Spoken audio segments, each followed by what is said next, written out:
ಬಿಜೆಪಿಯವರು ರಾಮನ ಹೆಸರಿನಲ್ಲಿ ಜನರನ್ನ ಮತ್ತೆ ಮೋಸ ಮಾಡಲು ಹೊರಟಿದ್ದಾರೆ. ಶಬರಿಮಲೆ ಬಗ್ಗೆ ಸುಪ್ರೀಂ ಕೋರ್ಟ್ ಆದೇಶ ಹೊರಡಿಸಿದ್ದು, ಈ ಆದೇಶದ ಹಿಂದೆ ಬಿಜೆಪಿಯವರ ಷಡ್ಯಂತ್ರ ಅಡಗಿದೆ ಎಂದು ಅನುಮಾನ ಕಾಡ್ತಿದೆ.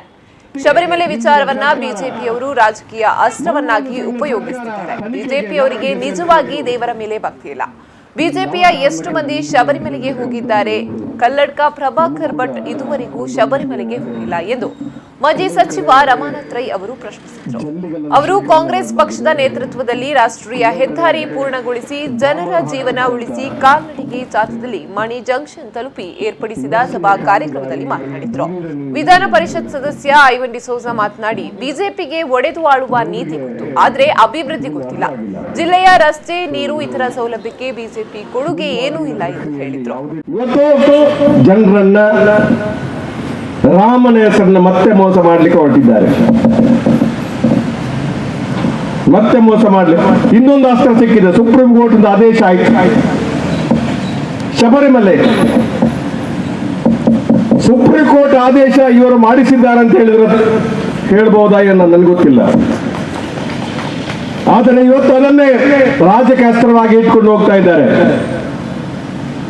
ಇವರಿಗೆ ಶಬರಿಮಲೆಯಲ್ಲಿ ಭಕ್ತಿ ಇದೆ ಅಂತ ಕೇಳಬೇಕು. ಇಲ್ಲಿ ಎಷ್ಟು ಜನ ಮುಖಂಡರು, ನನಗೆ ಒಂದು ಪ್ರಶ್ನೆ, ಪತ್ರಿಕಾ ಸ್ನೇಹಿತರಲ್ಲಿ ಪ್ರಭಾಕರ್ ಭಟ್ರು ಶಬರಿಮಲೆಗೆ ಹೋಗಿದ್ದಾರೆ ಇಷ್ಟುವರೆಗೆ ಅಂತ ನಾನು ಕೇಳ್ತೇನೆ. ಪ್ರಶ್ನೆ, ಇಷ್ಟುವರೆಗೆ ಒಂದು ಸಲ ಹೋಗಿದ್ದಾರೆ ಅಂತ ನಾನು ಕೇಳ್ತೇನೆ. ಪತ್ರಿಕೆಯವರು ಕೇಳ್ತೇನೆ ನಾನು. ರಮಾನಾಥ್ ರೈ ಸನಾತನ ಹಿಂದೂ ಧರ್ಮದ ಒಬ್ಬ ಭಕ್ತನಾಗಿ, ಕಾರ್ಯಕರ್ತನಾಗಿ, ನಾನು 18 ವರ್ಷ ಕಾಲ ವ್ರತ ಹಿಡಿದು ಹೋದವ ರಮಾನಾಥ್ ರೈ ಅಂತ ಹೇಳ್ತಕ್ಕಂಥ ಮಾತನ್ನು ಹೇಳಲಿಕ್ಕೆ ನಾನು ಇಷ್ಟಪಡ್ತಾ ಇದ್ದೀನಿ. ಮಾಜಿ ಶಾಸಕಿ ಶಕುಂತಳಾ ಶೆಟ್ಟಿ, ಕೆಪಿಸಿಸಿ ಸದಸ್ಯ ಡಾಕ್ಟರ್ ರಘು, ಜಿಲ್ಲಾ ಯುವ ಕಾಂಗ್ರೆಸ್ ಅಧ್ಯಕ್ಷ ಮಿಥುನ್ ರೈ, ಪುತ್ತೂರು ಬ್ಲಾಕ್ ಕಾಂಗ್ರೆಸ್ ಅಧ್ಯಕ್ಷ ಮೊಹಮ್ಮದ್ ಬಡಗನೂರು, ಪುತ್ತೂರು ಬ್ಲಾಕ್ ಕಾಂಗ್ರೆಸ್ ಮಾಜಿ ಅಧ್ಯಕ್ಷ ಹೇಮನಾಥ್ ಶೆಟ್ಟಿ, ವಕ್ತ್ ಅಧ್ಯಕ್ಷ ಕಡಚೂರು ಮೋನು, ಜೆಡಿಎಸ್ ಮುಖಂಡ ಎಂಬಿ ಸದಾಶಿವ ಮತ್ತಿತರರು ಉಪಸ್ಥಿತರಿದ್ದರು. ರೈಲ್ವೆ ಓಡಿಸಿದ್ರೆ ಮಂಗಳೂರಿಂದ ಪ್ರಾರಂಭ ಮಾಡಬೇಕಾದ ರೈಲುಗಳನ್ನು ಕೇರಳದಿಂದಲೋ ತಮಿಳುನಾಡಿನಿಂದಲೋ ಅಥವಾ ಆಂಧ್ರದಿಂದಲೂ ಪ್ರಾರಂಭ ಮಾಡ್ತಾರೆ. ನಾಚಿಕೆ ಆಗೋದಿಲ್ಲ ಇವರಿಗೆ? What are you going for the parliament? What type of questions you have raised in the parliament? Are you able to raise? No.